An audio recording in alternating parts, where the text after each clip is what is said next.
बीच एक और बड़ी खबर आपको बता दें, विधानसभा में सीएम योगी आदित्यनाथ ने संबोधन दिया और संबोधन के दौरान साफ कहा कि चौधरी चरण सिंह को जिस तरीके से भारत रत्न का सम्मान दिया गया वो पूरे देश का सम्मान है। इन बातों का जिक्र सीएम योगी आदित्यनाथ की ओर से किया गया।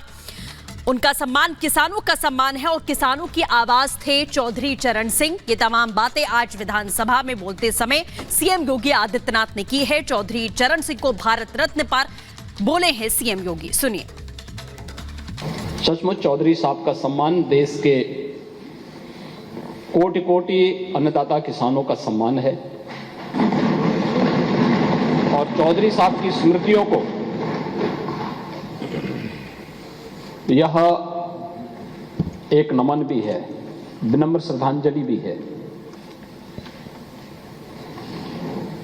चौधरी साहब का आंकलन, उन्होंने जो सुधार के कार्य प्रदेश में मुख्यमंत्री के रूप में और देश में प्रधानमंत्री के रूप में जो किए थे वो अविस्मरणीय है। राजस्व में आज जो कुछ सुधार हमें देखने को मिलता है वह चौधरी साहब की देन है। एक गरीब को उसका अधिकार मिल पा रहा है, चौधरी साहब की देन है। किसानों की आवाज को हर मंच पर तवज्जो दी जा रही है और 2014 के बाद प्रधानमंत्री मोदी जी के आने के बाद किसान सरकार के एजेंडे का हिस्सा बन सकता है, यह भी चौधरी साहब की देन है।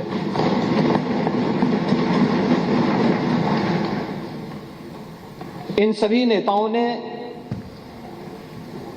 या अलग अलग क्षेत्र से जुड़े हुए विशेषज्ञों ने देश को एक पहचान दी और सर्वथा भारत रत्न एक उपयुक्त सम्मान है। मैं सोचता था कि अपने बजट भाषण में जब किसानों की बात आएगी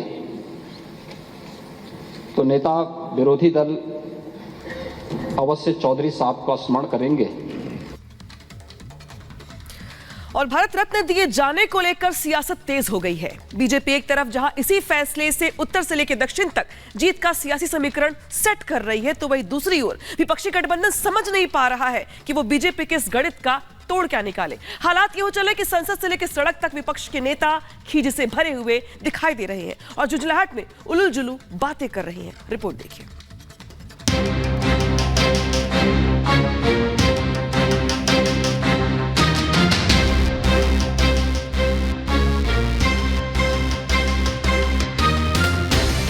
बीते कुछ दिनों के अंदर सरकार ने 5 विभूतियों को भारत रत्न देने का ऐलान किया, जिसमें बीजेपी के वरिष्ठ नेता लालकृष्ण आडवाणी, बिहार के पूर्व मुख्यमंत्री कर्पूरी ठाकुर, पूर्व प्रधानमंत्री नरसिम्हा राव, चौधरी चरण सिंह और देश में हरित क्रांति के जनक कहे जाने वाले कृषि वैज्ञानिक MS स्वामीनाथन का नाम शामिल है।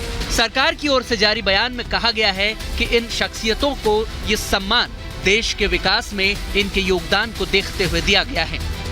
विपक्ष का आरोप है कि बीजेपी की सरकार ने देश का ये सर्वोच्च सम्मान पाने वाली शख्सियतों का चुनाव चुनावी राजनीति को ध्यान में रखकर किया, जिसे लेकर विपक्ष लगातार सरकार पर हमलावर है। हालांकि चुनावी समीकरण को ध्यान में रखते हुए विपक्ष भारत रत्न पाने वाले किसी शख्सियत के नाम का विरोध करने की हालत में बिल्कुल नहीं है, लेकिन विपक्ष की झुंझलाहट साफ देखी जा सकती है। इसी क्रम में आज राज्यसभा में भी विपक्ष की खींच साफ तौर पर जाहिर हो गई। राज्यसभा में जैसे ही पूर्व पीएम चौधरी चरण सिंह के पोते और आरएलडी के मुखिया जयंत चौधरी ने इस फैसले पर चर्चा की शुरुआत की, कांग्रेस के चीफ मल्लिकार्जुन खड़गे बिफर पड़े और उन्होंने जयंत चौधरी को स्पीच की अनुमति देने पर ही सवाल उठा दिया। कोई एक मुद्दा जब आप उठाते, चर्चा करते, हमको हमेशा आप पूछते हैं किस रूल में, रूल बताओ। तो मैं भी यही पूछना चाहता हूं, किस रूल में आपने उनको बोलने के लिए परमिशन दिया? एक, अगर ऐसा ही है तो हमको भी हमेशा दीजिए। कांग्रेस के अध्यक्ष के बेतुके सवाल और तिलमिलाहट देखकर राज्यसभा के सभापति जगदीप धनखड़ भी नाराज हो गए और उन्होंने अपनी नाराजगी जताते हुए दो टूक कह दिया कि वो किसानों का अपमान बर्दाश्त नहीं करेंगे। खड़गे जी सुनिए, पहले मैं किसान वर्ग से आता हूँ, इसका मतलब नहीं, सुनिए, इसका मतलब नहीं कि मैं कमजोर चेयरमैन हूँ। मैंने बहुत बर्दाश्त किया है, आप कुछ भी मेरे बारे में कह देते हैं। You say anything you like, you don't read this book, you don't follow presidents.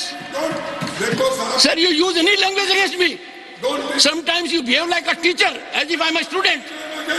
नहीं सर, आज का ये मौका बहुत संवेदनशील है। आज के मौके में नहीं, आपने मेरे दिल पर चोट की है। भारत रत्न पर विपक्ष की ये तिलमिलाहट बेवजह ही नहीं है, क्योंकि जिस तरह से बीजेपी की सरकार ने शुक्रवार को भारत के पूर्व प्रधानमंत्री चौधरी चरण सिंह, पूर्व पीएम पीवी नरसिम्हा राव और कृषि वैज्ञानिक एमएस स्वामीनाथन को भारत रत्न दिए जाने की घोषणा की है, विपक्ष चुनावी नफा नुकसान का सियासी आकलन करना शुरू कर चुका है। क्योंकि विपक्ष को इस बात का बखूबी एहसास है कि जिस तरह से कर्पूरी ठाकुर को भारत रत्न दिए जाने की घोषणा के कुछ ही दिनों बाद बिहार की सियासत में बड़ा भूचाल आया और नीतीश एनडीए गठबंधन के साथ चले गए।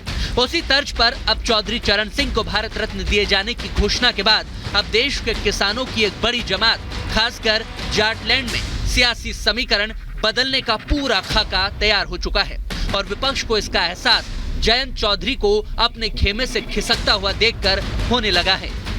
लेफ्ट, राइट, सेंटर में ही बटे रहेंगे तो ये देश के जो असली धरती पुत्र थे उनका आदर और सम्मान हम कैसे रख पाएंगे। 10 साल मैं विपक्ष में रहा हूं, कुछ ही देर इस सदन में मैं इस तरफ बैठा हूं, लेकिन मैंने देखा है कि 10 साल में जो आज सरकार है, इनकी कार्यशैली में भी चौधरी चरण सिंह के विचारों की झलक है। जो प्रधानमंत्री जी ने और भारत सरकार ने चौधरी साहब को भारत रत्न दिया है, मैं मानता हूं उससे 2 बड़े काम हो जाते हैं। एक कि चौधरी साहब की लेगेसी को हम दोबारा इंस्टीट्यूशनलाइज करते हैं। देश के सभी विश्वविद्यालयों में पढ़ रहे छात्र, उनके अंदर आपने एक नई जिज्ञासा पैदा की है।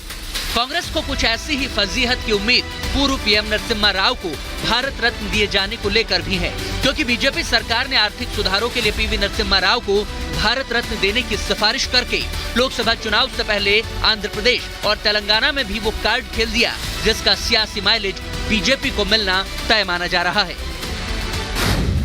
उत्तर से दक्षिण तक गिफ्ट, बीजेपी में कितने वोट शिफ्ट? जाहिर है भारत रत्न को लेकर सियासत चरम पर है।